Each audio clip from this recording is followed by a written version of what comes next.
Ah, ça marche, ça a l'air de marcher. Ok, très bien, je me suis mis sur le bon Wi-Fi aussi pour pas que ça coupe à 10 heures. Ok, bah super, donc on va faire un jingle, je vais essayer de trouver une musique. Le jingle de stage. La minute de stage. Alors, la dernière fois, on a parlé, alors on a parlé de beaucoup de choses, mais je dirais, alors j'ai essayé de faire un petit résumé. Tu avais dit la vérité ultime du samsara, c'est le nirvana naturel qui est équivalent à la vacuité. On avait dit la condition antécédente, cela serait une condition immédiatement antérieure, parce que j'avais fait des petites erreurs. Après, on a parlé du Shittamatra, donc qui est la vue de l'esprit seul. Tu as dit que les Vaibhashika, les Sautrantika disent que tous les phénomènes composés, donc, alors j'ai dit phénomènes composés, mais c'était les phénomènes, c'était les matériels qui sont composés dans de particules infinitésimales. Donc, ils cherchent ce qui est indivisible pour se raccrocher à une réalité pure et dure. Et les Shittamatra disent, si on met 0 plus 0, c'est égal à 0. Donc, même si on multiplie ça par je ne sais plus combien, un nombre infini, ça fera toujours égal à 0. Donc, comment pourrait-on avoir un élément grossier? Donc, pour eux, il n'existe pas donc, de phénomène matériel à l'extérieur de l'esprit. Les, donc, les Shittamatra comparent donc notre existence à un rêve, mais ne disent pas qu'on vit dans un rêve. Donc, il y a une différence. On a parlé ensuite des graines karmiques et leur récurrence, et c'est leur récurrence qui les font germer. Parce qu'on a parlé de qu'est-ce qui fait que certaines graines karmiques ben, sortent, entre guillemets, et pas d'autres. Et des fois, c'est leur support aussi. Par exemple, quand on aide ses parents, ça a plus d'effet que d'aider, tu avais dit, une fourmi. Voilà.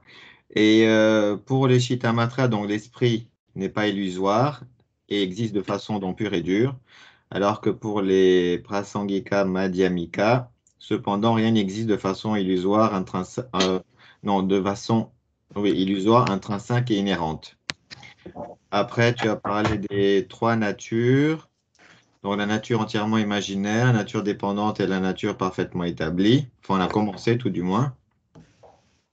Et après, on a pris un exemple à table qui a une absence d'existence extérieure de la table, qui est sa vacuité ou la nature parfaitement établie pour les Shittamatra et pour les Prasangika, c'est la vacuité d'existence inhérente de la table.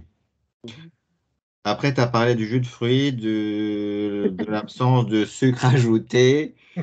Et alors là, je dirais que, bon, tu as dit le jus de fruits, donc c'est la nature dépendante. Ça, j'ai bien compris parce que le jus de fruits, il y a les causes et conditions qui produisent le jus de fruits, ça, on est d'accord. Après, il y a la nature entièrement imaginaire et la nature parfaitement établie. Alors, tu as parlé du sans sucre ajouté qui serait sa nature entièrement imaginaire et la NPE, donc enfin la nature parfaitement établie, ça serait l'absence du sucre ajouté.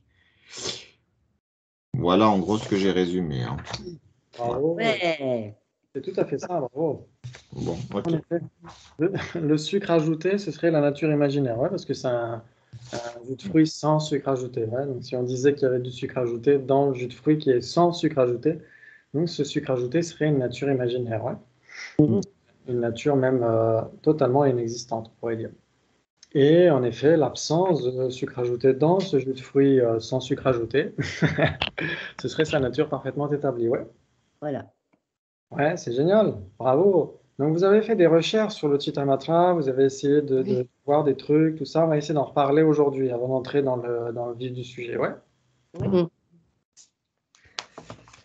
Ben, moi, j'avais trouvé un autre exemple, c'était la montagne, et je trouvais que ça expliquait bien.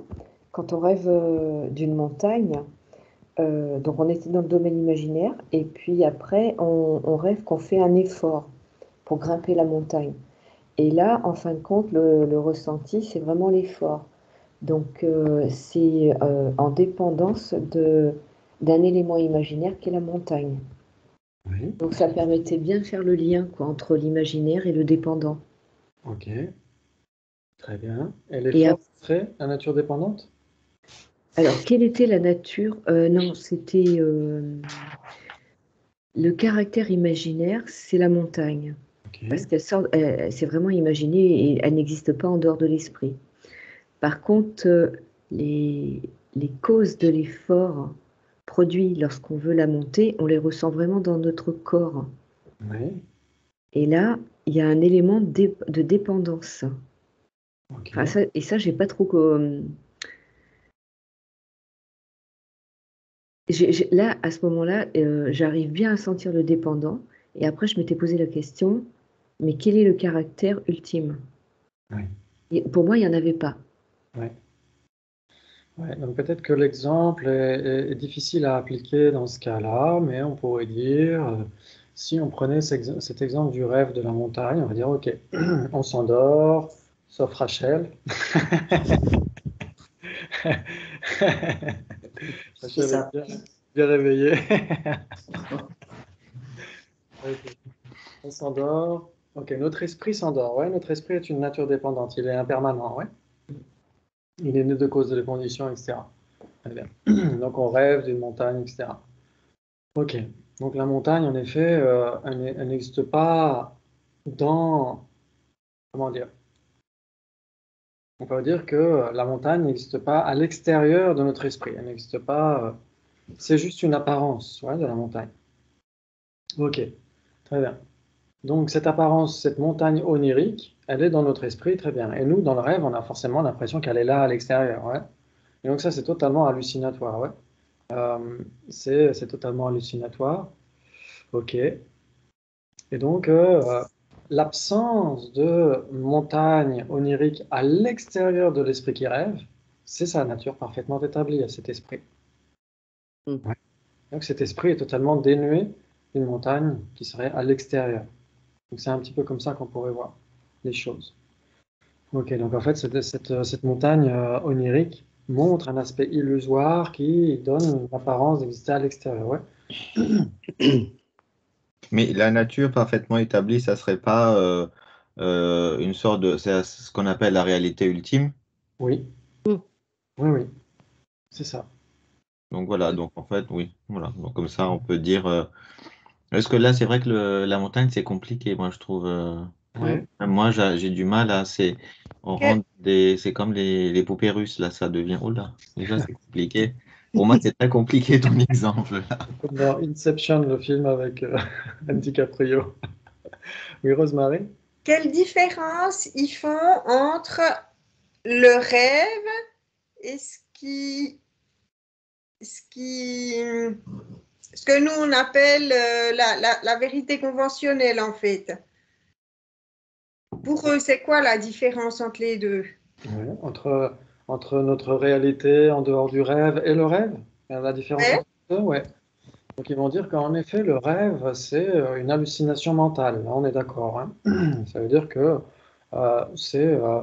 il n'y a pas nécessairement quelque chose de construit dans le rêve, c'est juste des graines qui germent. Et d'ailleurs, pour les autres écoles, c'est le même principe. Les autres écoles vont accepter ça, vont dire c'est des graines qui germent et on a des apparences qui se manifestent à l'esprit et c'est totalement hallucinatoire. C'est une hallucination mentale.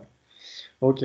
Alors que ce qui se passe en dehors du rêve, ils vont dire que c'est des graines qui germent. Les Chitamatrins vont dire que c'est toujours des graines qui germent, mais il y a des graines qui germent qui engendrent en effet des apparences visuelles, auditives, olfactives, gustatives, etc. Et dans ce cas-là, ces graines peuvent avoir des aspects communs avec d'autres personnes. Alors que le rêve, il est vraiment individuel. Le rêve, c'est chacun rêve son propre rêve.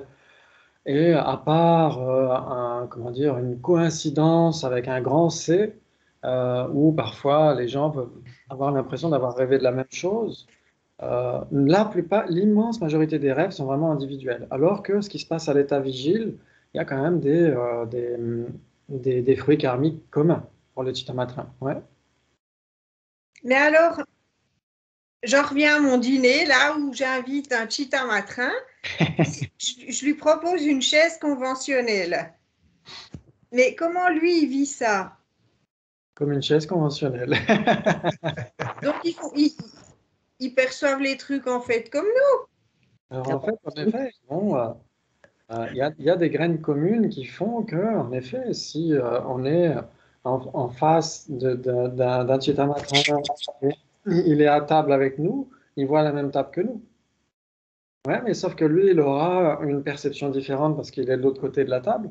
Et nous, on aura une perception différente parce qu'on est de ce côté-là de la table. Ouais, Bernard, tu es réapparu à l'image. Oui, j'avais fait une fausse manœuvre. C'est pas possible. Oui, mais donc tu es enregistré. Mais oui, en plus, je suis enregistré pour la postérité, quelle horreur. Et donc, cette table sera partagée par les deux, en fait, parce que des graines communes vont germer en même temps. Ouais. Et après, il peut y avoir... C'est Oui. surtout l'interprétation de chacun qui va changer, c'est-à-dire que le Prasangika, il va dire notre réunion, la table n'a pas d'existence inhérente, mais c'est une vérité conventionnelle, et l'autre, il va dire on est en train, entre guillemets, de rêver tous les deux avec des graines communes, quoi, voilà. Non? Oui.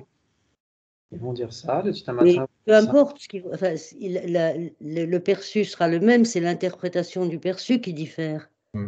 Oui, parce qu'il va y avoir des ressentis différents. Et c'est comme ça qu'ils expliquent ça, d'ailleurs, les Chitamatrins vont dire, parce que bon, j'ai essayé de chercher des réponses aussi dans plusieurs bouquins sur les écoles philosophiques, et ils vont trouver des raisons, par exemple, ils vont dire pourquoi, imaginons que il y ait cette magnifique table orange, voilà. Alors, il y en a qui vont pas saquer cette couleur, il y en a qui vont en avoir horreur, cette table est horrible, etc. Et d'autres vont la trouver géniale. Qu'est-ce qui fait que pour une même table, il y a des ressentis différents? Ou une même personne, il y a des gens qui, euh, qui adorent Trump et il y a des gens qui le détestent. Et pourtant, c'est la même personne. Donc, ça veut dire que les Chitamatrins vont dire que l'apparence de la table ou d'une personne, etc., est personnelle à chacun. Et là, ce qu'avait dit sur nos échanges là, sur le téléphone avec Eustache, ces graines elles se situent dans la conscience souillée.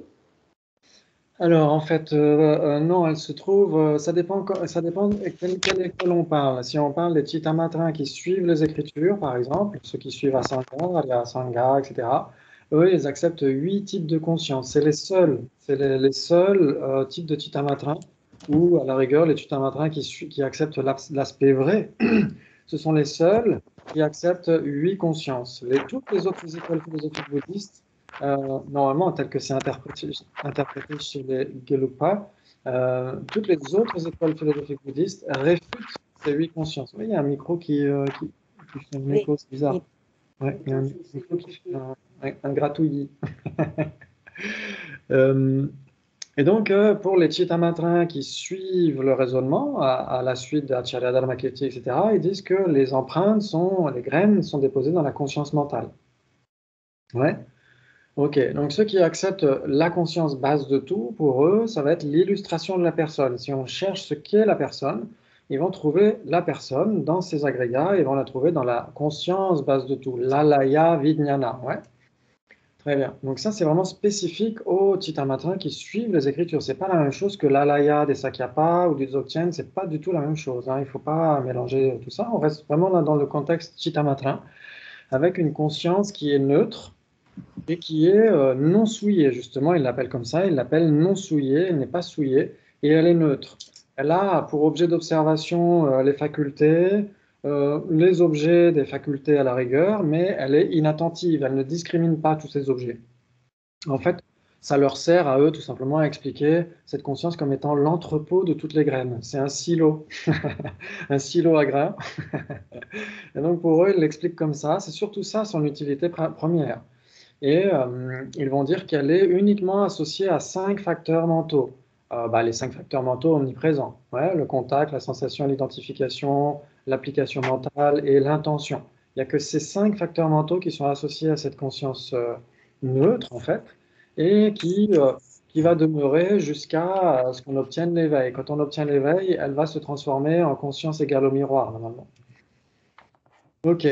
Et donc, voilà, elle est neutre justement parce qu'elle est le reposoir ou le dépôt d'empreintes issues de vertus et des empreintes issues de non-vertus. Ouais.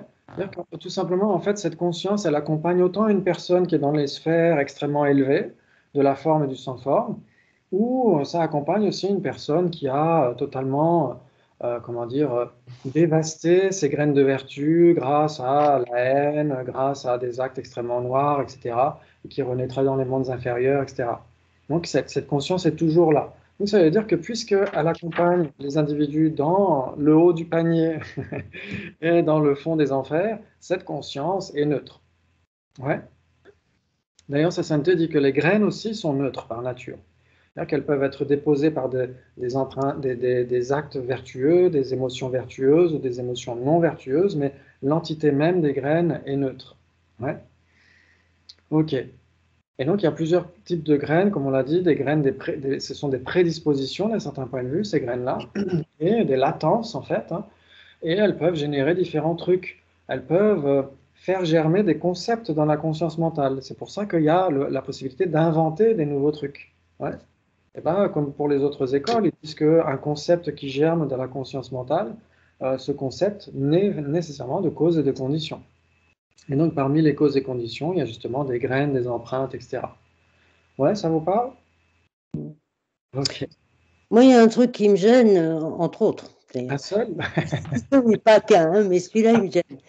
On va dire, bon, pour les écoles hinayanistes qui sont matérialistes et qui veulent que la libération, ça ne me gêne pas. Mais pour les chitamatrins, donc eux, ils atteignent l'éveil. Donc, ils ont à un moment ou à un autre une perception directe de la vacuité. Oui. Comment se fait-il que cette perception directe de la vacuité ne rejoigne pas la même perception directe de la vacuité que les autres? C'est-à-dire qu'ils aient une autre interprétation de cette vacuité, dans la mesure où il y a quelque chose d'expérientiel chez les deux. Alors oui, c'est ça, il faut vraiment, c'est très important de voir que, c'est ce que dit Geshe Dreyfus, hein, au cours de nos réunions le vendredi à 9 heures. Il va le dire dans les pages qui vont suivre, il va dire qu'il faut tenir compte du fait que de toute façon, ces écoles ne seront pas d'accord. Ces différents tenants philosophiques bouddhistes ne seront pas d'accord sur tout. Ce qu'il faut voir, c'est que les écoles Vaibhashika et Sautrantika présentent aussi la voie des bodhisattvas.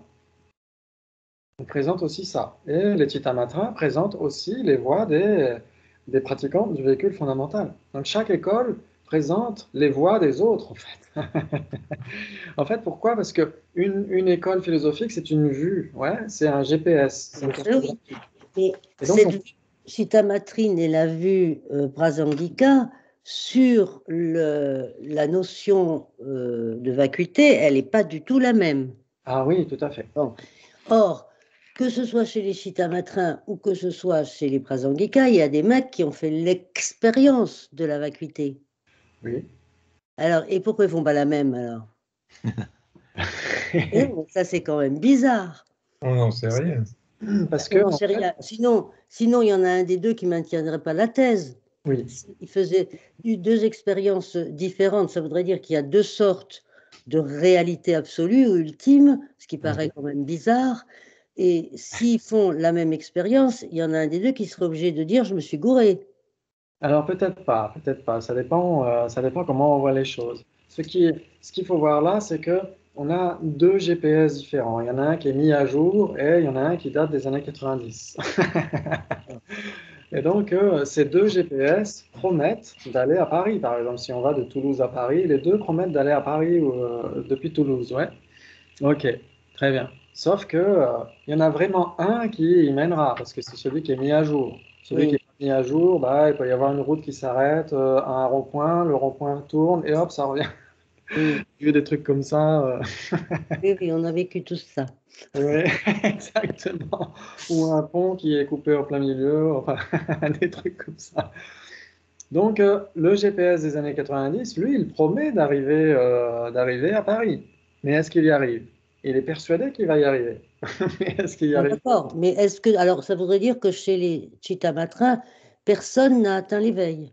Tout le monde l'a voulu, mais personne l'a atteint. Si on a le point de vue de Chittamatra, ils vont dire tous ceux qui ont voulu obtenir l'éveil vont obtenir l'éveil. Mais si on a le point de vue du GPS mis à jour, on va dire non, c'est pas possible. Si on n'a pas la vue Prasangika d'une manière ou d'une autre, pourquoi? Parce que si, pour le Prasangika, si on accepte une existence inhérente ou intrinsèque, comme le font les Chittamatrins, on laisse la place à une saisie subtile. Et donc, cette saisie, il y a le voile afflictif, les vraies souffrances, les vraies origines, et c'est foutu. Donc le Prasangika affirme que le Chittamatra n'est jamais arrivé à l'éveil. Exactement. Si c'est un Chittamatrin qui a la vue Chittamatrine, en effet, il ne peut pas obtenir l'éveil. D'accord. Ok. Exactement. On n'est pas arrivé, les mecs. Hein. Moi, je vous le dis. tous les karmapas, là, donc ils n'ont pas atteint l'éveil. Alors, ça dépend. Ça dépend, puisque à un moment donné, à un moment donné, si on regarde en effet le traité des 5 sagesses et des 8 consciences, par exemple, c'est du point de vue prasangika. Le- Les, Oui. les karmapas sont tous les tenants tibétains, tous les pratiquants tibétains clament être prasangika, ouais. Et il y a les Kagyu. Les Kagyu, ils sont Chitamatra, non? Pas nécessairement. Non, non, il n'y a pas Non. d'implication foncière entre être chitamatrin et appartenir à un ordre bouddhiste, ouais. Oui, Non. l'ordre et la vue, c'est pas la même chose, non. Exactement, c'est ce que dit sa sainteté. À un moment donné, je ne sais plus dans quel enseignement il le dit, mais je me souviens, c'était un enseignement oral où il disait que Yawa Longchenpa, dans la tradition Nyingmapa, était prasangika. Si on lit ses textes, c'est prasangika. Si on regarde Jetsun Milarepa, dans certaines explications qu'il donne, il est prasangika, etc., etc. Donc en fait, il y a eu d'innombrables maîtres à travers les ordres tibétains qui avaient la vue prasangika. Et il y a aussi ce que dit le Panchen Rinpoche. Le premier Panchen Rinpoche, dans un traité sur le Mahamudra, il dit que même si il arrive parfois que notre langue fourche, c'est-à-dire que même quelqu'un qui a réalisé la vacuité peut très bien l'exprimer d'une manière différente, peut très bien exprimer les choses, pas nécessairement en accord avec son expérience. Donc là aussi, il faut faire attention. C'est pas parce qu'un maître dit que dit ceci ou dit cela que il a nécessairement réalisé ceci ou cela. Mhm. Ouais.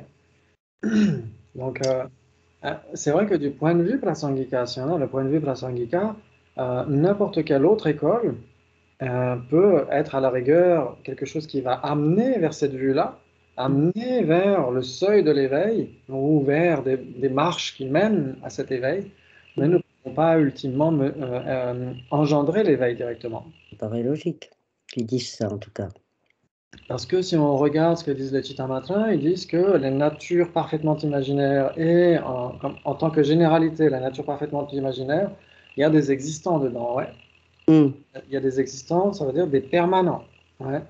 Et il y a des non-existants dans la nature imaginaire. Et donc ils vont dire que l'ensemble des deux, les non-existants et les existants, ça donne une généralité, les imaginaires, qui existent. Cette généralité existe. Donc ils vont dire ça. Ils vont dire que la nature imaginaire, c'est un existant. Les natures dépendantes aussi. La nature parfaitement établie, la vacuité, c'est un existant aussi. Et tout ce qui existe, existe nécessairement par ses propres caractéristiques, existe de manière inhérente. Ouais. Ensuite, ils vont dire une différence. Ils vont dire les natures dépendantes et la vacuité ont une existence véritable, alors que les natures imaginaires n'ont pas d'existence véritable. Donc, ils font une distinction entre existence inhérente et existence véritable. Oui, difficile à sonder.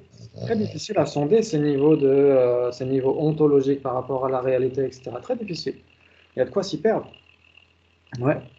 Ben, Donc, déjà, avec les prasangikas, c'est pas facile. Et chez Chitamatra, c'est encore plus compliqué, quoi. À moi, j'ai l'école un Chitamatra. sac de nœuds, ce truc. Ouais, d'une certaine manière, je trouve aussi le Chittamatra un peu plus complexe, ouais, un peu alambiqué. Et pourquoi ils ont deux consciences en plus Parce qu'il faut que leur système tienne debout, tiens. Parce qu'il faut que leur système tienne debout.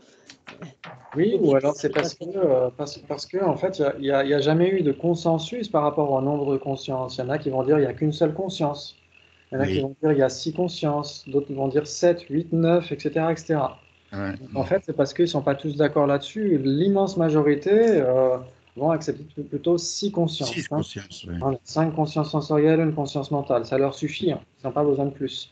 Mais les Chittamatrins qui suivent les Écritures vont dire il y a aussi la conscience souillée qu'on appelle Klishtammanas.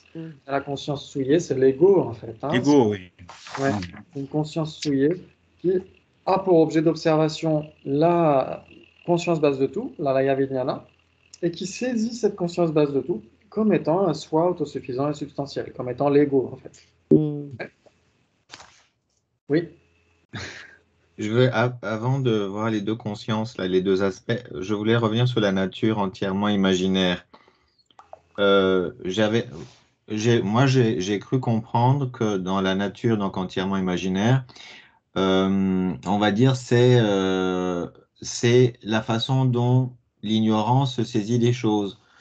Ça veut dire les 5 agrégats je sais pas moi, tout ce qu'on voit et en fait on croit que ça existe vraiment. Donc c'est une autre ignorance qui dit voilà, on se saisit de l'objet, on dit qu'il existe.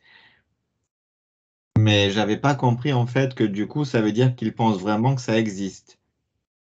Je sais pas si je suis clair. En fait, le fait de saisir parce que le fait de saisir en disant que quelque chose existe, nous on sait très bien que, enfin avec tout ce qu'on a eu comme cours, comme quoi ça n'existe pas vraiment. Et du coup, moi, c'est ce que j'ai compris, en fait, que la nature entièrement imaginaire, c'était ça. Donc, c'est en fait la façon dont on perçoit les choses, mais dont toi, tu dis qu'en fait, finalement, la façon dont on perçoit les choses, eux, ils disent que ça existe ainsi vraiment. C'est ça? Ou j'ai mal compris? Alors, ils vont dire que la nature parfaitement imaginaire, donc c'est un grand sac dans lequel on met des non-existants et des existants. Ouais. Oui. Si on choisit les existants dans les natures imaginaires, ce sont les phénomènes permanents. Ouais. Ce sont les phénomènes permanents autres que la vacuité, parce que la vacuité est aussi permanente, mais elle ne fait pas partie des natures imaginaires, elle fait partie des natures parfaitement établies. Ouais.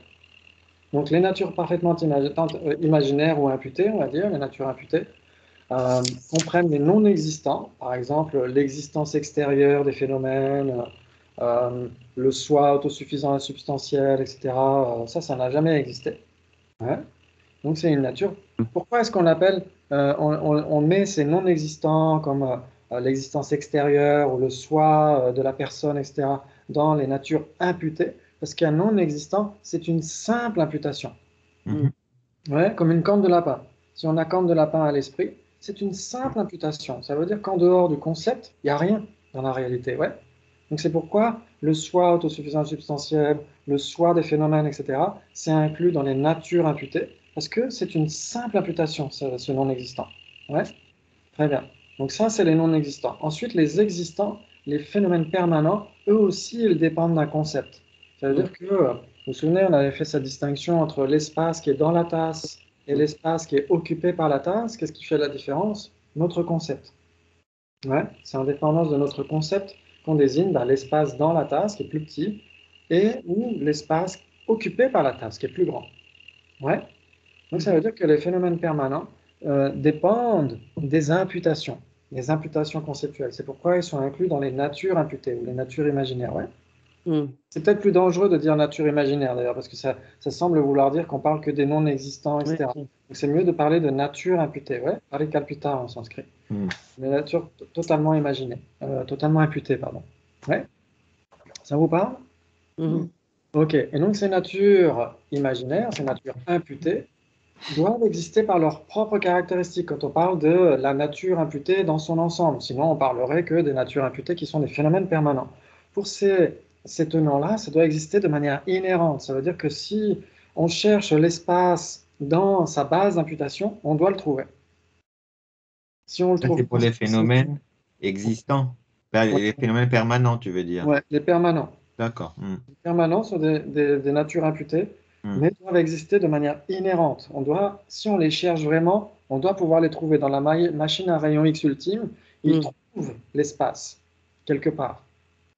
Ouais, ça vous parle? Oui, mais alors pour les natures composées, enfin, je sais pas, nous par exemple, la tasse, tout le reste, ou les impermanents, on va dire les impermanents. Du coup, eux, ils disent pas que c'est vrai. Alors, ils disent que ça existe aussi de manière inhérente. Tout ce qui existe de manière inhérente. Ouais, donc ça, c'est le premier niveau. Ah, ils C'est disent tout que le ça premier existe. niveau. Parce que moi, je croyais en fait qu'ils Qui disaient que dit ça? c'était la façon dont l'ignorance se saisit. Donc, du coup, ils disent, on le saisit comme si c'est réel, mais ils disent, mais il faut pas se laisser avoir, c'est pas réel. Moi, j'avais cru comprendre ça, mais toi, tu dis Non. que non, finalement. Il y a ensuite, alors attention. On va y arriver. Ouais. Il y a d'abord l'existence inhérente. Ouais. Pour toutes les écoles autres que Prasangika, vraiment le Prasangika est vraiment spécifique. Toutes les autres écoles considèrent que dès l'instant où ça existe, ça doit exister de manière inhérente, ça doit être trouvable dans la machine à rayon X ultime. Il n'y a que le Prasangika qui dit non, on ne trouve pas le phénomène dans la machine à rayon X ultime. Ouais. Donc ça, les Prasangika sont vraiment outsiders. Mais toutes les autres écoles disent si ça existe, ça doit exister de manière inhérente. Si on le cherche vraiment, on doit pouvoir le trouver. Ouais. Donc ça veut dire que nature imputée, nature dépendante, nature parfaitement établie pour les Chittamatra, ça existe de manière inhérente. Tout est trouvable à l'issue d'une analyse ultime. Ouais. Ensuite, une fois qu'on a dit ça, maintenant il y a les natures dépendantes et les natures parfaitement établies qui existent de manière véritable ou réelle, on pourrait dire. Ça, c'est réel, ils vont dire. C'est vraiment la réalité. Les natures imputées ne sont pas réelles, parce que soit c'est des non-existants totales, ou totaux, soit c'est des permanents. Et les permanents, ils sont désignés conceptuellement, donc ils n'existent pas réellement. Par contre, les natures dépendantes, les choses, les tables, les consciences, etc., c'est réel. Ouais. Et la vacuité, c'est réel aussi. Ça a une existence réelle. Donc c'est pour ça qu'il faut une distinction entre existence inhérente, tout ce qui existe de manière inhérente. Par contre, parmi les natures, seules les natures dépendantes et les natures parfaitement établies existent de manière réelle ou véritable. Ouais. Les Chittamatra ne font pas partie des Prasangika? Non, du tout. Ah non, non, du tout. Non, non. Heureusement, hein, parce que là, je démissionne. D'accord. Donc du coup, d'accord. Donc du coup, la nature entièrement imaginaire, j'avais mal compris. Ouais, d'accord. J'avais mal compris parce que pour moi, en fait, j'avais cru comprendre que quand ils disent que l'ignorance se saisit de quelque chose, c'est qu'ils réfutent quand même, ils savent que c'est faux. Mais en fait, non. Finalement, Alors, ils disent qu'on doit pouvoir le trouver. il y a une différence entre existence véritable et être faux et être vrai. Attention. Hein. Oui, d'accord, oui, c'est vrai, il faut être précis, là, oui. Ouais. Donc, tout ce qui existe de manière inhérente pour les Chittamatra. Ensuite, seules les natures dépendantes et les natures parfaitement établies existent de manière véritable, existent de manière réelle. Ouais. Salut, Namaste. Et entre les natures dépendantes et les natures parfaitement établies, seules les natures parfaitement établies sont vraies. Parce que les natures dépendantes sont fausses. Et exactement, il n'y a que la vacuité qui est vraie. Pourquoi? Parce qu'elle se montre telle qu'elle est à un yogi en réalisation directe. D'accord. Mais alors, comment quelque chose qui n'est pas vrai peut avoir une existence inhérente? Non, mais là, ça ne va plus du tout. Moi, je n'y arrive pas. Quelque chose qui n'est pas vrai. Quelque chose qui n'est pas vrai, puisqu'il n'y a que la nature ultime qui est vraie. Ouais. Ok, très bien. Donc, les natures dépendantes, elles existent de manière inhérente, mais elles ne sont pas vraies. Comment c'est possible ce truc? Elles sont fausses parce qu'elles donnent l'apparence d'exister à l'extérieur, mais n'existent pas à l'extérieur. Oui, mais si elles existent à l'intérieur, enfin, si elles sont coproduites avec la conscience, comment peut-on dire qu'elles ont une existence inhérente? Ah oui, pour eux, ça ne les gêne pas. Hein. Pour eux, ça les gêne pas. Non, mais ils ne sont pas bien. Moi, je fais ils sont pas bien du tout. Pour eux, ça ne les gêne pas, mais les Swatantrika, ça ne les gêne pas non plus. Les Yogacharas Swatantrika, par exemple, vont dire que c'est pareil. Conventionnellement, une table n'existe pas à l'extérieur de la conscience. Et pourtant, une table a une existence inhérente, conventionnellement, pour les Swatantrika. Ouais, il n'y a que les Prasangika qui réfutent l'existence inhérente. C'est le seul. Ok, Dominique est parti. Non, je suis là, mais je craque. Ça fait, depuis ce matin, je suis sur comprendre la vacuité, j'essaie de comprendre les réfutations, je ne les comprends pas. C'est difficile. Et c'est difficile, hein. Moi, ça fait 20 ans que j'essaye de comprendre ça et je ne suis pas sûr d'y être arrivé. Du coup, avec les Prasangika, c'est plus simple, on réfute tout et puis c'est tout. Hein. Alors, on réfute pas tout, tout à fait. Presque tout. On réfute pas tout. On coupe pas le bras. On garde le bras, ouais. Okay. Sinon, pas de bras, pas de chocolat. On réfute pas tout et on n'affirme rien. Voilà, voilà. Alors ça, on pourrait débattre là-dessus, parce qu'il y a des auteurs qui disent ça, que les Prasangika n'affirment rien. Mais pourtant, Arya Nagarjuna, on affirme une absence. Dans le chapitre 7, la strophe 34, il dit la production, la durée, la cessation sont déclarées, ou daritam en sanskrit, sont déclarées comme étant semblables à la magie, semblables au rêve, semblables à une cité des Gandharvas. Ouais. Donc, Arya Nagarjuna affirme des choses. Mais pas, oui, non, mais je dis en lieu et place de ce qu'on réfute, de notre objet de négation, on n'affirme rien. Ah oui, tout à fait. Pour ça, c'est confortable, quoi. Comme une négation non affirmative totale. Mais pour les Chittamatra, c'est pareil. Ils disent que la table n'existe pas du tout à l'extérieur de la conscience. C'est une négation non affirmative. Oui, mais ils affirment une existence de la conscience. Il y a la conscience. Oui. Ils affirment quelque chose. Ils affirment une existence de la conscience. Oui, une existence inhérente de la conscience, et une existence véritable aussi de la conscience. Ok, donc c'est un peu difficile. Donc c'est normal, c'est tout à fait normal. Parce qu'il y a des niveaux, des degrés de lecture, etc., d'un GPS à l'autre, etc. Et forcément, un GPS mis à jour va nécessairement remettre en question un GPS qui date d'il y a 20 ans. Ouais. Donc c'est normal, c'est tout à fait normal. Mais nos vues, elles sont comme ça. Nos vues, elles grandissent, elles se développent, on développe notre sagesse, etc., progressivement, pas à pas. Et donc une vue qu'on avait il y a 10 ans, forcément, est remise en question. C'est tout à fait normal. Ouais. Non, mais autant les matérialistes, enfin les substantialistes, je trouve que c'est une marche vers le Prasangika, autant les Chittamatra, c'est pas une marche, quoi, c'est une catastrophe.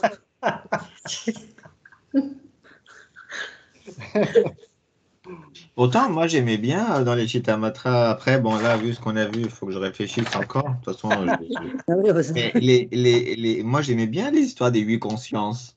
Oui, c'est ça. Ah oui, c'est sympa ça. Ça, Ah, c'est moi, c'était sympa. Je me suis même amusé à dire, tiens, si je regarde une fleur et tout, comment j'ai fait j'ai essayé de faire le cheminement Oui. pour les graines karmiques et tout ça, en fait, en essayant de mettre ça dans la conscience base et tout. Je trouvais ça vachement bien, et la conscience mentale souillée. Parce que l'autre fois, on parlait de Trump, si on le montrait à quelqu'un et à une autre personne, pourquoi il ne le reconnaîtrait pas, ou le chat, ou je ne sais pas. Et en fait, c'était l'histoire des graines karmiques, on pourrait dire, qui sont dans la conscience base de tout. Et du coup, en fait, comme c'est un gros sac, on va dire, puis après, ça reste dedans, et puis la conscience mentale souillée vient piocher là-dedans, et puis si elle trouve, eh ben après, elle se saisit, désir, aversion, tout ça, et du coup, ça crée des nouvelles. Moi, j'ai trouvé ça vachement bien. Bon, voilà. très bien. bon, ça, je sais bien, tu me raconteras. Hein. Je trouve ça pas bien. Non, mais les deux aspects de la conscience, ça a du sens parce qu'en fait, quand tu regardes une fleur, par exemple, tu te tournes vers l'extérieur, tu vois la fleur, donc tu te saisis de la fleur, mais du coup, selon eux, les 6 consciences, ils voient la fleur, mais ils ne savent pas que c'est une fleur. On voit la fleur et on ne sait pas que c'est une fleur. Du coup, après, ça rentre vers l'intérieur. Donc, c'est la deuxième partie, la deuxième aspect de la conscience, donc il va à l'intérieur. Et du coup, qui va piocher, ben, je suppose, à la conscience base de tout, pour voir ce que c'est. En fait, c'est une fleur. Et c'est après qu'on va réaliser que c'est une fleur. Mais sinon, au début, on ne sait pas. Enfin, en tout cas, c'est ce que j'ai compris. Après, je dis pas. Et j'ai trouvé ça vachement bien parce que du coup, la fleur, on l'aime ou on l'aime pas. Et du coup, ça crée des graines karmiques. Et moi, j'ai trouvé ça vachement bien. Hein. Bon, après, voilà. Je suis contente pour toi.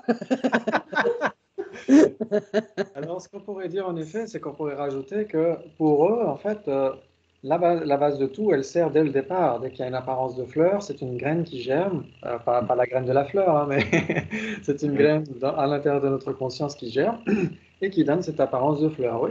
Et en effet, on peut ne pas la reconnaître ou ne pas la connaître, on peut la voir pour la première fois, etc. Et ensuite, bien sûr, il peut y avoir aussi la graine comment dire, des terminologies. Ça veut dire qu'on va désigner cette fleur. Ah, mais tiens, c'est un iris, tiens, c'est une jonquille, etc., etc. Donc, si on la connaît déjà, bien sûr, si on la connaît ou si on nous apprend ce que c'est, etc.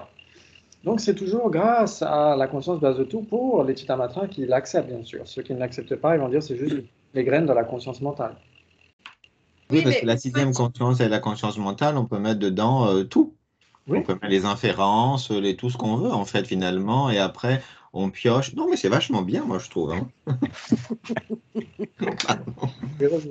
Mais pour un Chittamatrin, si elle apparaît à la conscience, c'est que forcément, même s'il ne peut pas dire son nom, c'est que forcément, c'est lui qui l'a. Comment? Oui, c'est la conscience qui a germé en même temps. Ouais. Oui, tout à fait. Exactement. C'est bien ça.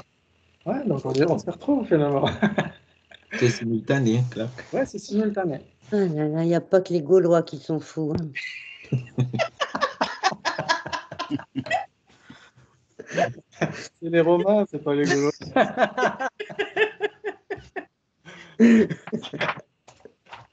Bon, c'est intéressant en tout cas. Ça mérite d'être connu parce que ça fait partie du patrimoine bouddhiste en tout cas.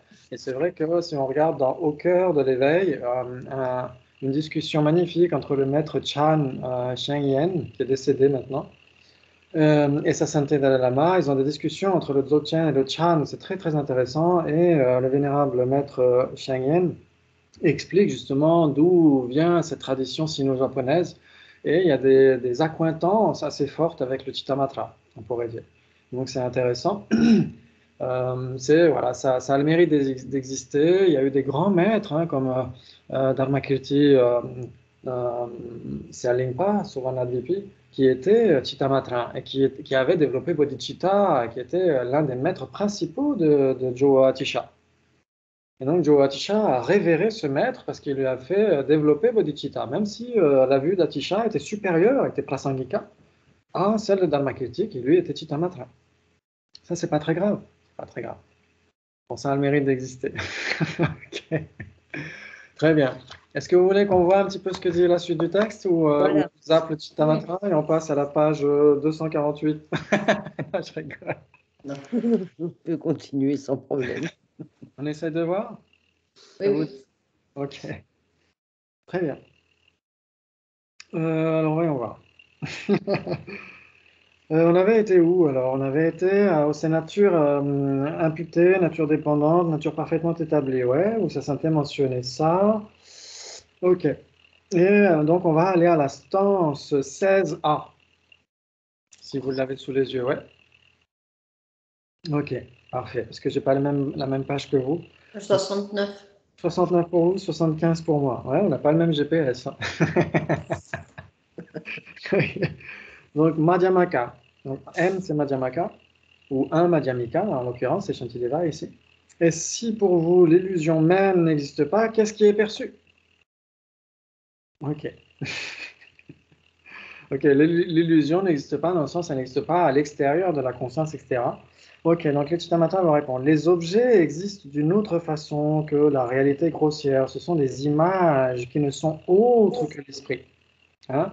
Donc on a toujours à chaque fois cet aspect qui est engendré à la conscience, l'aspect appréhendé, l'aspect appréhendant. Ok. Et donc il y a toujours ça qui vient à l'esprit. On a le sujet et l'objet qui viennent en même temps. Donc ça, Santé dit. En affirmant que les objets extérieurs n'existent pas réellement et qu'ils ne sont que des projections mentales, les Chitamatra acceptent un certain degré de décalage entre notre perception et la réalité du monde extérieur. Si l'on est ainsi, arguent les Madhyamika, puisque vous, Chitamatra, acceptez déjà la notion selon laquelle la nature de la réalité est semblable à une illusion, tout au moins en ce qui concerne le monde extérieur, vous devriez accepter la notion selon laquelle les objets extérieurs ne possèdent pas d'existence véritable ou intrinsèque, n'ont pas de statut ontologique réel. Vous devriez nier la réalité de l'illusion elle-même. Oui. Les Chitamatra ne sont pas prêts à éliminer l'existence intrinsèque. Parce que pour eux, il faut qu'elle existe, cette existence intrinsèque, l'existence inhérente par ses propres caractéristiques. Ok. Donc là, on va parler de l'autocognition. Ouais, normalement, certains d'entre vous avaient déjà une certaine familiarisation avec ça, je crois. Donc l'école de l'esprit seule pourrait répondre à cela que bien que les objets extérieurs n'existent pas de la façon dont nous les percevons, comme pourvus d'une réalité objective et autonome, cela ne signifie pas qu'ils n'existent pas en tant qu'expression de l'esprit. Bien qu'ils n'existent pas indépendamment, on peut dire qu'ils existent en tant que phénomènes mentaux, d'une certaine manière. Cette défense possible est toutefois contestée par les Madhyamika dans la stance suivante. Ok. Très bien, la strophe 17 qui dit « Mais si l'objet illusoire est l'esprit lui-même, alors qui voit et qu'est-ce qui est vu ?» On s'y perd totalement. Ça veut dire que si l'illusion est perçue par un esprit qui, lui, n'est pas illusoire, comment c'est possible? Comment est-ce qu'on pourrait avoir un esprit qui n'est pas illusoire, etc. Le protecteur du monde a dit « L'esprit ne peut pas être vu par l'esprit ». Ok, donc ça c'est dans le Ratnachuddha Sutra, dans le Sutra de la Couronne. Il y a plusieurs mentions par rapport à ça. Donc il y a cet exemple-là, l'esprit ne peut pas se voir, le bout du doigt ne peut pas se toucher lui-même, la lame d'une épée ne peut pas se trancher elle-même. Et dans le commentaire de Khenpo Kumpel, le commentaire Nyingmapa, il dit « Le bœuf ne peut pas monter sur son propre dos ». Et en effet, ce serait difficile. C'est à risquer Des limbagos. des limbagos. Ok. Très bien. Donc ça veut dire quoi? Ça veut dire qu'on réfute l'autocognition existant de manière véritable ou intrinsèque, etc. On ne réfute pas la possibilité pour l'esprit de se connaître lui-même. Parce qu'il y a une grande tradition méditative dans le bouddhisme où la conscience, d'ailleurs pas que dans le bouddhisme, ça existe aussi chez les hindous. Les hindous arrivent très bien à méditer sur la nature de l'esprit conventionnel. Ils n'ont pas besoin du bouddhisme pour ça. Donc ce n'est pas non plus un exploit extrêmement élevé de méditer sur l'esprit, sur la conscience conventionnelle. C'est pas si facile, mais c'est faisable si on a la bonne méthode pour ça. Et d'autant plus dans le Mahamudra tantrique et dans le Dzogchen, là c'est la nature de l'esprit la plus subtile qui est réalisée. Donc c'est encore plus, c'est celle qui est censée émerger normalement au moment de la mort. Donc c'est extrêmement profond. C'est pas juste une simple méditation sur la conscience mentale. Ok, donc il y a toutes ces traditions méditatives qui existent, ouais, où l'esprit se reconnaît lui-même. Ouais, ça vous parle? Ok, très bien. Mais là, ce qui est remis en question, ce serait une autocognition, dans le sens une autocognition qui existerait de manière véritable, qui appréhenderait une conscience qui existerait de manière véritable, etc. C'est comme si c'était deux consciences, en fait, comment dire, qui avaient une entité séparée d'une certaine manière. Ok, si les objets extérieurs, dit sa sainteté, semblables à des mirages, ne sont que pures extensions de l'esprit, dans la réalité, ils font partie de l'esprit. Si tel est le cas, le Chittamatra est obligé d'affirmer que lorsque l'esprit perçoit les objets extérieurs, il se perçoit lui-même. Comment pouvons-nous parler de façon cohérente de sujet et d'objet dans une situation où, en fin de compte, il n'y a rien d'autre que la conscience elle-même? Ouais, c'est clair. Surtout si on accepte une existence intrinsèque, une existence inhérente. Parce que c'est là où ça pose question. Quand on dit que deux phénomènes sont une même entité et qu'ils auraient une existence inhérente, ça revient à dire qu'ils seraient un, qu'ils seraient exactement la même chose. Donc c'est pourquoi le bœuf ne peut pas monter sur son propre dos, parce qu'il est un, tout simplement. Ouais. Ok. Très bien. Donc Shantideva cite alors un sutra, c'est le Ratnachuda Sutra, c'est le sutra de la couronne de joyaux. Le Bouddha y affirme que si acérée que soit le tranchant d'une lame, elle ne peut pas se couper elle-même. Ouais. Ok, donc c'est ce qu'on voit à la strophe 18a. J'essaie de parcourir le texte assez rapidement pour qu'on soit débarrassé. L'esprit est comme le tranchant du sabre qui ne se coupe pas lui-même. Réponse de Chittamatra, il est comme une lampe qui s'éclaire elle-même. Et là, dans le commentaire de Kunzam Paden, il dit c'est exactement comme le dit Arya Nagarjuna dans le chapitre 7 du traité du milieu sur l'examen des composites. Et en effet, les Vaibhashika, par exemple, sont remis en question par Arya Nagarjuna et lui disent mais si la lampe peut s'éclairer elle-même. Ouais. Ok. Très bien. De même, une conscience ne peut se percevoir elle-même. Le concept de la conscience qui se connaît elle-même ne peut être défendu. Donc, c'est dans le sens de l'autocognition telle qu'elle est acceptée par les Chittamatra ou les sutras antiques à la rigueur. L'école de l'esprit seul répond à cette critique en arguant qu'il est possible de concevoir un esprit qui se connaît lui-même et en utilisant l'exemple suivant. Tout comme une lampe peut illuminer d'autres objets, de par sa nature, elle est auto-lumineuse. La conscience aussi connaît d'autres objets car elle se connaît elle-même. Les Madhyamikas qui n'acceptent pas cette explication réagissent. Une lampe ne s'éclaire pas elle-même puisqu'elle n'est pas obscure. Donc là, si on regarde les différents commentaires, si on lit la strophe elle-même en tibétain, ça peut être interprété de deux façons différentes. Soit exactement comme c'est marqué là, la lampe ne s'éclaire pas elle-même puisqu'elle n'est pas obscure, soit on peut l'interpréter comme étant la lampe ne s'éclaire pas elle-même puisque l'obscurité ne s'obscurcit pas elle-même. Ouais, on peut l'interpréter de deux façons, mais d'une manière ou d'une autre, c'est l'argument que va prendre Arya Nagarjuna. Il va dire, si l'obscurité, si la lumière, la lampe pouvait s'éclairer elle-même, ça veut dire que l'obscurité pourrait s'obscurcir elle-même, et donc personne ne percevrait l'obscurité. Ouais, ça vous parle? Oui. C'est Alors, magnifique. comment ils répondent les autres là? T'es pressé, hein? T'es pressé de savoir. Parce que ça m'énerve. Bon, ben, on le saura dimanche prochain. Non. Alors, une lampe ne s'éclaire pas elle-même puisqu'elle n'est pas obscure. Donc là, c'est assez difficile cet exemple-là. Je me souviens quand on a fait une retraite sur le chapitre 7 avec l'un de mes enseignants, Vénérable Gan Lotsel, C'était difficile. On a passé une semaine à étudier le chapitre 7 et il y avait pas mal de sessions qui étaient sur cette question-là. Comment est-ce que, à travers les différents commentaires, même le commentaire de la Matsangapa, on peut dire qu'une lampe ne s'éclaire pas elle-même, parce qu'à un moment donné, ils disent que la lumière ne contacte pas l'obscurité. Et donc, pour éliminer l'obscurité, il faut la contacter. Et donc, ça nécessite beaucoup d'examen. Comment est-ce que une lampe ne contacte pas l'obscurité? Si on prend juste un briquet, on est vraiment dans le noir total, et on prend un briquet ou, je sais pas moi, une bougie, par exemple, il faut bien qu'il y ait une distinction, une limite entre la luminosité de la bougie et l'obscurité. On n'est pas en train d'éclairer toute la pièce. Il y a juste une partie de la pièce qui est éclairée par cette petite bougie, ouais.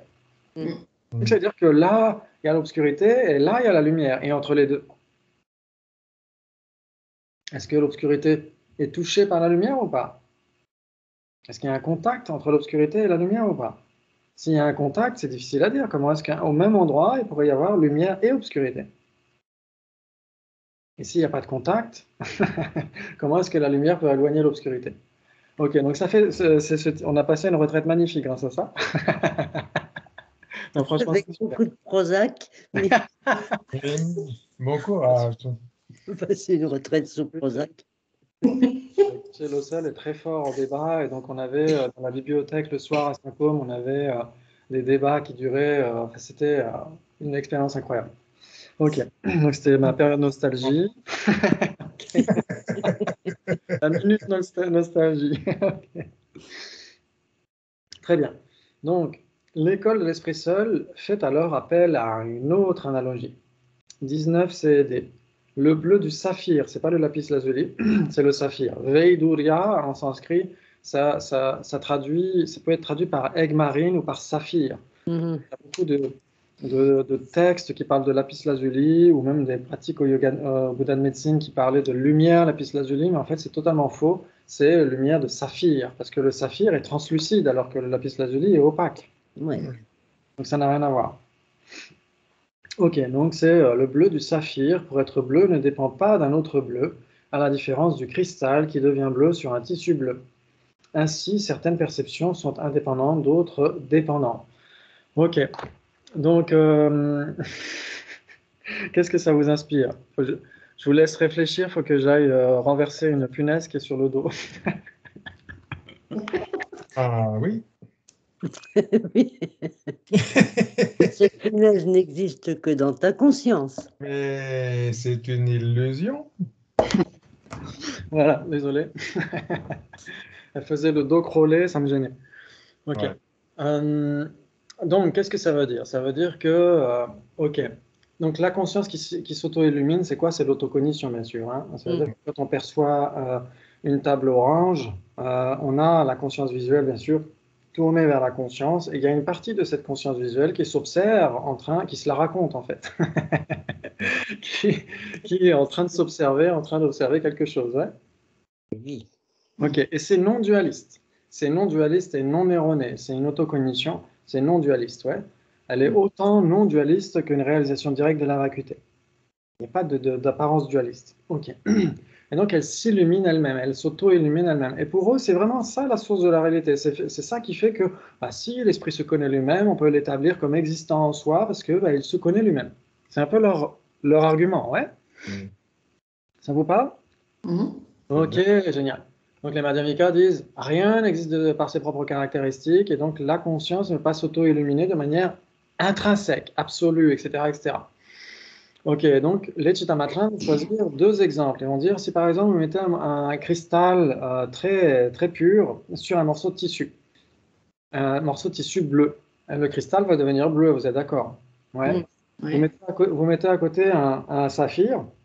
Il est déjà bleu, il n'a pas besoin de dépendre d'autre chose pour être bleu. Ouais, il n'a pas besoin de dépendre du tissu bleu pour être bleu. Ouais. Ok, donc ça veut dire qu'ils vont dire que l'autocognition, c'est comme ce saphir en fait. Elle s'auto-illumine elle-même, elle se connaît elle-même, elle existe de manière pure et dure, etc. Et elle n'a pas besoin de dépendre de quoi que ce soit. Elle est là depuis toujours et elle certifie les autres consciences. Alors que les autres consciences, elles, ont besoin de l'autocognition pour être certifiées. Ouais. Le morceau de cristal a besoin d'un tissu bleu pour devenir bleu. Non, Ouais. ils sont forts, les Chitamatra. Ils sont forts. Ils sont forts. Pas fort, c'est pas possible leur truc. Mais C'est pas possible parce que s'il faut une autocognition pour connaître la conscience, alors il faut une autocognition pour connaître l'autocognition, il faut une autocognition pour connaître. Enfin, je veux dire, ça, on s'en va à l'infini là. Exactement, c'est là où tu as ton club de fans de Arya Nagarjuna parce qu'il dit le même raisonnement, il dit, et à ce moment-là, c'est engendre une régression à l'infini. Ah, ben il me plaît, lui. Moi aussi, je suis dans le même club de fans. Pas Non, possible. C'est ce qu'il va dire. Il va dire, si vous dites que vous avez besoin d'une autocognition pour certifier l'existence inhérente de la conscience, etc., il faut que cette autocognition, à son tour, pourquoi elle n'aurait pas besoin d'une autre autocognition et une autre autocognition, etc., etc. Non. Et donc, c'est Hyper ouais, c'est un certain argument que va aussi donner Arya Nagarjuna dans le chapitre 7. Et les Vaibhashika, ils vont trouver une petite feinte. Ils vont dire que une cause peut être tout à fait simultanée à son effet et il peut y avoir une cause mutuelle, une production mutuelle entre la cause et l'effet. Donc ça, c'est extrêmement choquant. Mais c'est malgré tout une des réponses des Vaibhashika. Mais ici, on est chez les Chittamatra et eux n'acceptent pas ça. Par contre, ils n'acceptent pas la production mutuelle entre la cause et l'effet. Mais pour eux, juste, ils vont dire qu'il n'y a pas besoin d'une autocognition qui certifie l'autocognition, etc., etc., puisque cette autocognition se certifie elle-même et ça suffit. Il n'y a pas besoin d'une autocognition supplémentaire. c'est idiot, sinon. Logique. Ouais, ouais, c'est logique, hein. Bah Ok. oui. Non, non, ils sont bien, ils sont bien. Ça doit être animé, les discussions à table, hein, chez Dr. Silverman. Moi, c'est plus compliqué. Hein. Il y a ça un peu, hein. Oui, Rachel? J'ai dit, chez moi, c'est plus compliqué. Il faut que je me parle à moi-même. Non, moi, tu es sûr d'être d'accord avec toi. Ah oui, c'est sûr, oui. Ok. Très bien. Donc, ça dit, nous pouvons différencier deux différents types de bleu, disent les Chittamatra, par exemple. Un cristal posé sur un tissu bleu devient bleu, on est d'accord. Sa nouvelle couleur, cependant, provient d'autres facteurs, la présence du tissu bleu vu par transparence. Au contraire de cela, il existe des pierres précieuses dont le bleu ne découle pas d'autres facteurs. Dans ce second exemple, la couleur est une propriété essentielle de l'objet, tandis que dans le premier, elle est contingente. De même, il y a deux sortes d'événements cognitifs principaux. Les premiers sont constitués par nos perceptions sensorielles, qui se saisissent des objets extérieurs, entre guillemets. Les seconds ne se saisissent pas d'objets extérieurs, mais perçoivent la cognition elle-même. Ainsi, l'école de l'esprit seul fait une distinction entre les autoperceptions ou autocognitions et les perceptions d'autres objets, les hétérocognitions. Donc cette défense de Chittamatra est réfutée par Shantideva. Avec la strophe 20 C et D, le bleu n'est pas bleu en lui-même, il ne l'est pas devenu par lui-même. Ouais, forcément. Un saphir n'existe pas de manière indépendante, il y a bien eu des causes et conditions, des oxydations de certains minéraux qui ont fait qu'il est devenu bleu. Ouais, ok. Très bien. Il n'existe pas de bleu qui ne soit dépendant d'autres facteurs. Le bleu est la qualité d'une chose. Or, toutes les choses et tous les événements impermanents dépendent d'un ensemble de causes et de conditions pour survenir, tout comme le bleu du cristal, le bleu du saphir dépend d'autres facteurs. Ok? Ouais, ça va? Oui. Ouais. Shantideva poursuit. L'esprit constate et affirme que la lampe est claire, mais qui donc constate et affirme que l'esprit est clair? Puisque l'esprit n'est vu par personne, qu'il est clair ou non, il est aussi vain d'en parler que de la prestance de la fille d'une femme stérile. Ok, ça c'est l'un des exemples donnés dans les textes. On parle de cornes de lapin, plumes de tortue, etc. Ou le fils ou la fille d'une femme stérile. Ouais, on pourrait dire le fils ou la fille. Comment dire, il y a un terme pour ça. Parce qu'on peut quand même avoir des parents qui ne sont pas nos parents. Comment on dit ça? De sang? Comment il y a il y a un terme pour ça, non? Biologique. Biologique, voilà, biologique. Très bien, merci. Ok, donc la présence de la fille biologique d'une femme stérile, c'est ça qu'il faut comprendre, ouais? Ok, très très bien. Donc sa sainteté commente. L'école de l'esprit seul doit admettre qu'une lampe ne s'illumine pas elle-même, car si c'était le cas, il nous faudrait affirmer que l'obscurité se dissimule elle-même. Ouais, vous êtes d'accord? Ok. Toutefois, même sans adhérer au point de vue selon lequel une lampe s'illumine elle-même, nous pouvons affirmer que la lampe illumine. Ok. Le fait que les connaissances, donc les consciences, ne se connaissent pas elles-mêmes, n'entraîne pas qu'elles ne soient pas par nature cognitives. Ok. Donc ça veut dire que les Chittamatrins vont dire, ok, l'autocognition, bon, d'accord, à la rigueur, on pourrait mettre ça de côté. Mais la conscience se connaît elle connaît par nature, de manière intrinsèque, inhérente, etc. Ok, donc Shantideva dit non, ce n'est pas le cas. Même le saphir, etc., Il y a des conditions. on pose des conditions. La lampe éclaire, d'accord, mais elle n'éclaire pas de manière inhérente, etc., etc. Ok. Selon Shantideva, l'acte de l'illumination dépend d'autres facteurs. Il ne peut y avoir d'illumination sans quelque chose qui est illuminé. De même, il n'y a pas de connaissance sans objet, de conscience sans objet. Ça, Arya Nagarjuna le dit dans le Vedalya Prakarana, dans son traité finement tissé, c'est comme ça que c'est traduit. Il dit que la cognition valide et l'objet de la cognition valide dépendent autant l'un de l'autre.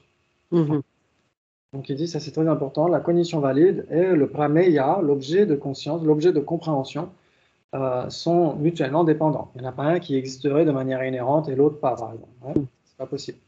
Ok, donc ça c'est le même argument de Shantideva, bien sûr, parce qu'il est prasangika aussi. Ok, ce serait comme parler de la fille d'une femme stérile, si on parlait de conscience qui serait sans objet. Ok. Cependant, l'école de l'esprit seul présente un argument destiné à prouver que la perception se connaît elle-même. Si l'esprit ne peut se connaître lui-même, comment peut-il se souvenir d'avoir connu? Donc c'est pourquoi aussi les Chittamatrins et les Sautrantika aussi acceptent l'autocognition pour prouver le souvenir du sujet, pas le souvenir de l'objet lui-même, mais le souvenir du sujet. Voilà. Comment est-ce qu'on sait que c'est nous qui avons vu cette table dans le temple? Et donc les Chittamatrins disent, puisque on se souvient, on dit j'ai vu, on ne dit pas simplement j'ai vu cette table, on dit j'ai vu cette table, je sais que c'est moi qui ai vu cette table. Ouais. Et donc ils disent, pour qu'on sache que c'est nous qui avons vu cette table, il faut que dès le départ, on ait eu une autocognition, on se connaisse en train de connaître la table en temps réel. Ouais. C'est pas faux. Mais non, mais c'est l'histoire de l'ours qui a été mordu, là, c'est ça. Exactement, il va y avoir l'histoire de l'ours. Ouais. D'un ours agrégé en mathématiques d'ailleurs. Parce qu'il est quand même suffisamment intelligent pour se dire tiens, j'ai été mordu par un rat. Oui, c'est ça. Oui. Ok, donc là c'est une illustration. Ok, donc ça on va essayer de voir ça ce soir, comme ça on sera débarrassé, on sera tranquille. Ah, chouette. Super la motivation.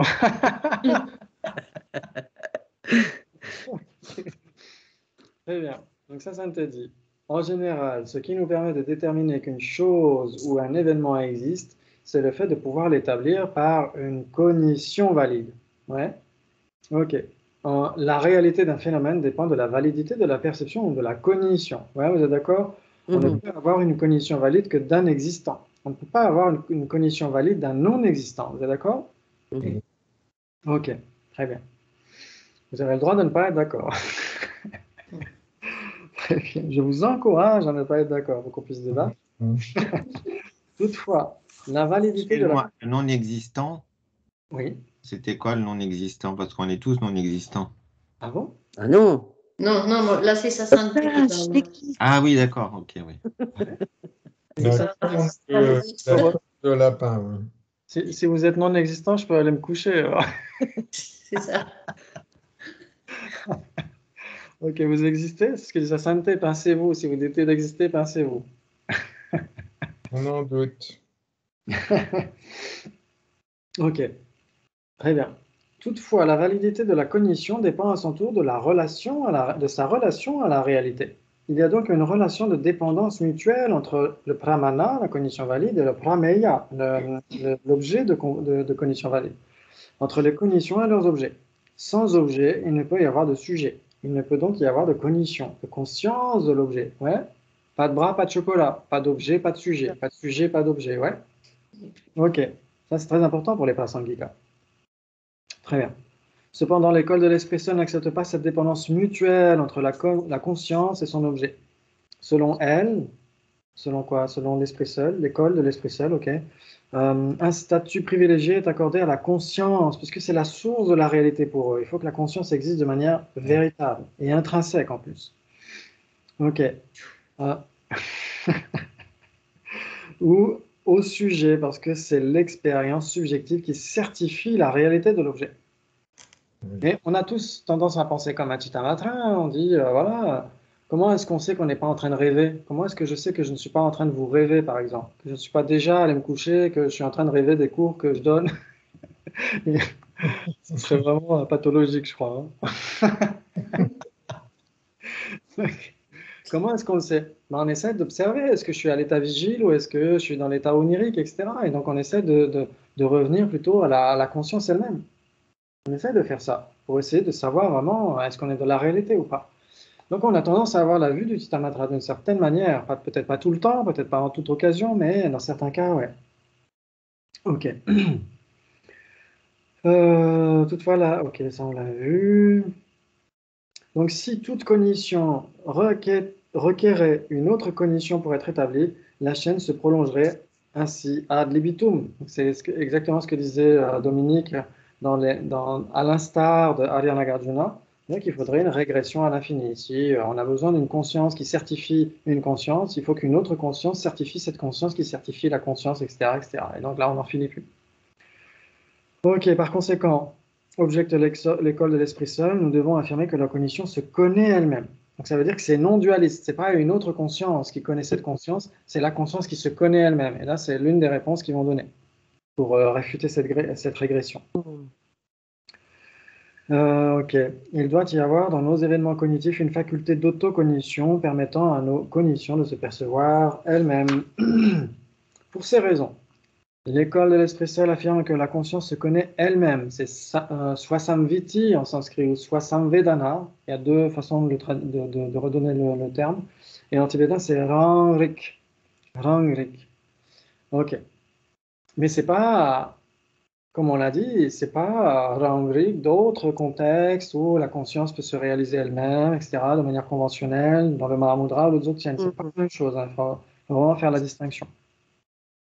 D'autres arguments se fondent sur le phénomène du souvenir. Quand nous nous souvenons de quelque chose, nous ne nous souvenons pas seulement de l'objet, mais également de notre perception de cet objet. Ce qui indique que lorsque nous avons initialement perçu cet objet, une autre faculté a enregistré notre expérience. Tout comme dans le langage ordinaire, nous ne pouvons pas parler de souvenir sans une perception antérieure d'un objet ou d'un événement. Nous ne pouvons parler de souvenir d'une expérience sans une expérience antérieure de cette expérience. Ouais. Un souvenir, sauf dans certains cas, les souvenirs au fil de l'histoire, au fil de notre vie, peuvent évoluer. Ouais, il y a eu des études en psychologie qui ont montré que, je crois que c'est dans la série avec The Brain du docteur Eagleman, je crois. Je vous en avais déjà parlé, je crois. Je ne sais plus si c'était avec vous qu'on en avait parlé. Mais en tout cas, je crois qu'il est américain, et donc il a fait quelques vidéos sur le cerveau et sur la subjectivité, qui on est vraiment, etc. Y a-t-il un moi, etc. Et donc ils ont découvert en effet que si on prend quelqu'un qui a 20 ans, puis 30 ans, puis 40 ans, puis 60, etc., les mêmes souvenirs évoluent au fil du temps, au fil de l'histoire. Donc parfois on insiste plus sur un aspect du souvenir, parfois sur un autre aspect du souvenir, etc. Et parfois ça peut sembler vraiment différent. Ok. Mais si on met ça de côté, si on a perçu la table dans le temple, qu'on sort du temple, on va dire j'ai perçu cette table. Ouais. Donc ça veut dire que pour avoir le souvenir de cette table, pour avoir la cognition subséquente de cette table, un souvenir c'est nécessairement une conscience subséquente, une conscience ultérieure. Pour se souvenir de quelque chose, il faut nécessairement qu'on ait eu d'abord une cognition valide de cette table. Ouais. Vous êtes d'accord? Ok. Si c'était inattentif, si par exemple j'étais focalisé sur notre discussion et que la table est juste passée dans mon champ visuel sans que je l'enregistre, à ce moment-là, je ne pourrais pas dire « Ah bah tiens, j'ai perçu une table ». Donc parce que tout simplement, c'est trop inattentif.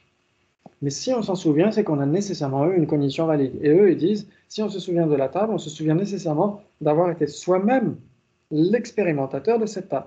Donc on doit se souvenir du sujet aussi. Ouais, vous êtes d'accord? Oui. Et donc, pour se souvenir du sujet, a posteriori, il faut en temps réel où on perçoit la table, le sujet s'appréhende lui-même. D'où l'autocognition. Ouais. Bravo, bravo, bravo, c'est magnifique. Très bien. Si vous... Oui, Rachel? Non, non, pardon. Si vous gardez ça à l'esprit, c'est déjà énorme. Vous avez déjà 50% à l'examen. Non, il n'y aura pas d'examen.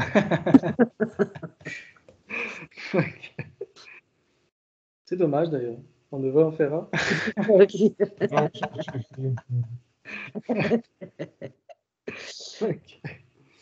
Donc il faut avoir eu une autocognition en premier lieu pour qu'ensuite on se souvienne d'avoir été soi-même l'expérimentateur.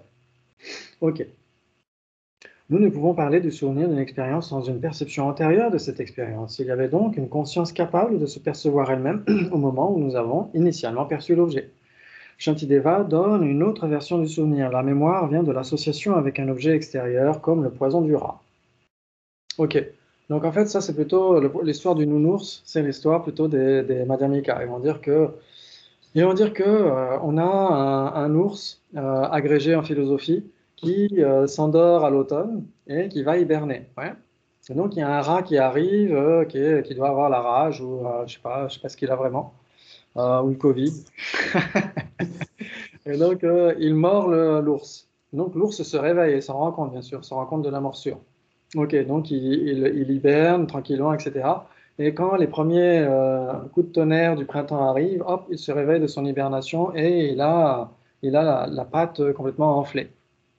Et donc c'est là où il réalise qu'au moment où il a été mordu, il a été empoisonné. Ouais. Sauf que au moment où le rat l'a mordu, il ne s'est pas dit, tiens, il m'empoisonne. Ouais. Ça, il n'en a pas eu conscience du tout. Ouais. Il n'a pas eu conscience du tout de l'empoisonnement. Il a eu conscience que de la morsure. C'est après qu'il fait le lien entre les deux. Ouais.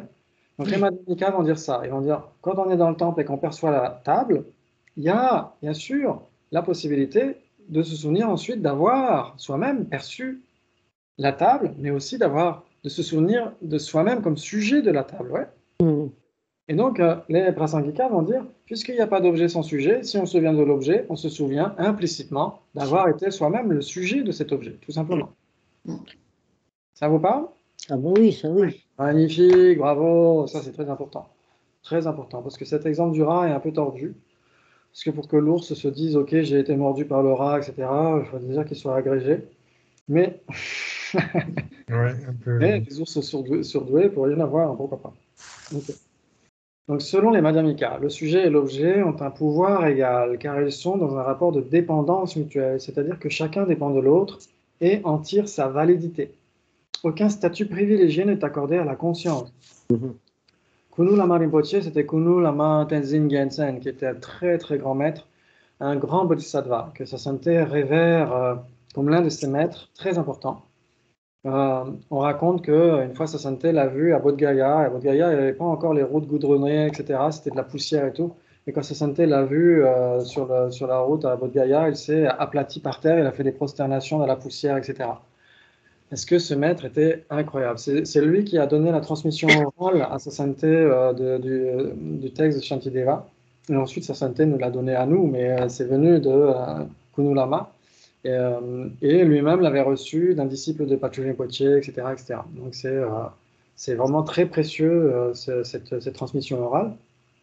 Et Kunu Lama Rinpoche a aussi écrit un texte sur la bodhicitta. Il parle vraiment de son expérience. Hein. C'était vraiment un maître incroyable. Ok. Donc Kunu Lama Rinpoche dit que lorsqu'on perçoit par exemple une couleur bleue grâce à une perception sensorielle et qu'on se souvient ensuite de cette perception, l'acte même de se souvenir de l'objet est mêlé au souvenir de la perception, nécessairement, puisqu'il n'y a pas d'objet sans sujet. Le souvenir d'un objet ne peut jamais survenir indépendamment de l'expérience de cet objet. Voilà pourquoi l'expérience subjective nous revient aussi lorsque nous nous souvenons de cet objet. Il n'est pas besoin d'avoir recours à une faculté d'autoperception indépendante pour expliquer le souvenir. Ouais. Donc ça, c'est là le point de vue Prasangika. Ok, bravo, bravo. Ok, on va essayer d'arriver jusqu'à l'autre rive. On va essayer d'aller jusqu'à au-delà de l'attachement au soi, ouais. Mhm. Ça, ce sera Oui. plus intéressant pour nous tous. On aura eu une bonne présentation, enfin, une présentation minimale et suffisante du Chitamatra pour qu'on puisse suivre ces déroulements dans le texte, mais sans trop insister par rapport à ça, parce qu'il y a des choses aussi très importantes dans la suite. Ok, très bien. L'école de l'esprit seul présente ensuite un autre argument pour étayer sa thèse de l'autocognition. Donc 24, Chitamatra, puisque dans certaines conditions, par la concentration, la clairvoyance, on peut voir la pensée d'autrui, ne peut-on pas voir sa propre pensée? Donc il y a des individus qui ont développé certains samadhis, certains niveaux de concentration. Quand ils obtiennent shamatha, le calme mental, ils ont certaines facultés de clairvoyance, etc. Donc ils peuvent lire l'esprit d'autrui. Donc les Chitamatrins disent, si on peut lire l'esprit d'autrui, si on peut voir l'esprit d'autrui, on peut nécessairement voir son esprit à soi. Et donc le Madhyamaka dit, non, grâce à l'application d'un onguent magique sur l'œil, on peut voir une jarre cachée, mais on ne voit pas l'onguent lui-même. Alors, on pourrait dire tout simplement, l'œil voit la table, mais ne se voit pas lui-même. Ouais, ça viendrait à dire la même chose. Donc c'est pas parce qu'on voit quelque chose d'autre que le sujet se perçoit lui-même, nécessairement. Ok. Grâce à une absorption profonde dans la méditation, il est possible pour certains individus d'acquérir une clairvoyance qui leur permet de percevoir l'esprit d'autres personnes. L'esprit doit donc avoir la capacité de percevoir ce qui lui est encore plus proche et familier, lui-même. En réponse à cela, les Madhyamikas font appel à une analogie différente, bien que l'utilisation de pouvoirs et de substances magiques, donc dans les tantras, parfois on place des onguents sur les yeux pour voir des choses cachées, etc., puisse permettre aux individus de percevoir des objets enfouis sous la terre. Cela ne donne pas à l'œil de ces personnes le pouvoir de se percevoir lui-même. De même, le fait qu'un esprit puisse percevoir l'esprit des autres n'entraîne pas forcément qu'il puisse également se percevoir lui-même. Donc toujours dans cette perception de manière inhérente. Ouais. L'esprit existerait de manière inhérente, se percevrait de manière inhérente, lui-même de manière inhérente. Ouais. Ça, c'est réfuté par les Prasangikas. Mais que l'esprit puisse se percevoir conventionnellement, ça, c'est pas du tout réfuté. Ouais. Oui. Ça, c'est très important parce que souvent, on aurait tendance à dire que chez les Gelugpa, on met de côté tout ce qui est Mahamudra, etc., alors qu'on a le Mahamudra aussi chez les Gelugpa, ou qu'on critiquerait le Dzogchen, etc., alors que Kedubje lui-même, le disciple principal de Lama Tsongkhapa, dit noir sur blanc, ceux qui critiquent le Dzogchen vont droit en enfer. Donc, c'est clair et net. Ok. Selon l'école de l'esprit seul, si nous n'acceptons pas cette faculté de la conscience de se connaître elle-même, nous nous privons des fondements nécessaires pour établir la validité de la conscience. Shantideva réitère alors, nous ne réfutons pas ce que nous voyons, ce que nous entendons et ce que nous connaissons. Nous ne contestons pas les perceptions de la vue, de l'ouïe et de la conscience, mais qu'elles soient vraies, de vérité absolue. C'est une thèse que nous repoussons comme étant la cause de la souffrance, puisque la saisie d'existence inhérente, c'est l'ignorance fondamentale qui engendre les vraies souffrances. Ouais. Donc, ça dit, nous réfutons la perception fausse des choses que nous voyons, entendons et connaissons, qui nous les fait paraître comme dotées d'une existence réelle, intrinsèque, car cette perception est fausse et la racine de notre souffrance. Ouf! C'est fini. On y est arrivé. J'ai pas le bouquin, moi, alors je ne sais pas où on est. Ah, tu l'as pas? Mais non, c'est Bernard qui l'a dans son bureau. Moi, j'ai pas le bouquin. Ouais. Alors, c'est pas tout à fait fini, parce qu'à la page d'après, on aura encore les Chitamatrins, mais vous inquiétez pas, ça va passer tout seul. Ça va passer tout seul. C'est pas si compliqué qu'avec l'autocognition. Et après, on aura vraiment l'approche de la voie médiane. Et après, qu'est-ce qu'il y a après, il y a des débats intéressants sur l'authenticité du Mahayana. Là, c'est intéressant aussi. Et après, on aura aussi la méditation sur le non-soi, sur la vacuité du point de vue Prasangika. On aura plein de choses très, très intéressantes. Ouais. Oui. Est-ce que vous avez des questions par rapport à ce qu'on a vu ou pas? Non. À part quand est-ce qu'on termine? Non, ça va? Ça va. Ouais, ok, très bien. Donc ces exemples-là sont très intéressants parce qu'en effet, ça fait partie du patrimoine philosophique bouddhiste et Shantideva est extrêmement révéré dans toutes les traditions indo-tibétaines. C'est vraiment un texte incroyable, mais c'est vrai qu'il y a des passages vraiment difficiles. Mais une fois qu'on a passé ce point de vue-là, il y aura une autre vague importante avec les Samkhya. Quand on va discuter avec les Samkhya, il y a des choses un peu difficiles, mais normalement, ça devrait le faire. Et après, tout le reste du texte, c'est vraiment très important à mettre en application, parce qu'à un moment donné, il y a les 4 placements de l'attention sur le corps, les sensations, l'esprit et les phénomènes, sur la vacuité de tout ça, etc. C'est extrêmement pragmatique, en fait, hein. Il y a des points de vue philosophiques, il y a tout ça, bien sûr, mais il y a aussi l'aspect pratique à garder à l'esprit. Ouais, ça va? Mhm. Ok, très bien. Normalement, on fait qu'1 heure d'ailleurs, ouais. Donc, ouais, je vous ai gardé un peu plus que d'habitude. Ok. En tout cas, bravo, bravo, bravo, merci. Et c'est magnifique. Vous avez réussi à ne pas prendre vos jambes à votre cou. Vous avez réussi à rester malgré tout. Et vous allez voir, tout le reste, ça va être tranquille. Si on compare avec ça, c'est quand même plus tranquille. Ah. Voilà, te voilà rassuré, Rachel. Ouais, tu vas dormir un peu. Ok. Merci à tous et à très bientôt. Merci. À dimanche prochain. Merci. Bonne Ciao. semaine. Bonsoir à tout le monde. tous. Ah, merci. Ciao, Et bonne ciao. semaine. Bonne semaine. Bonne semaine Ciao. à vous.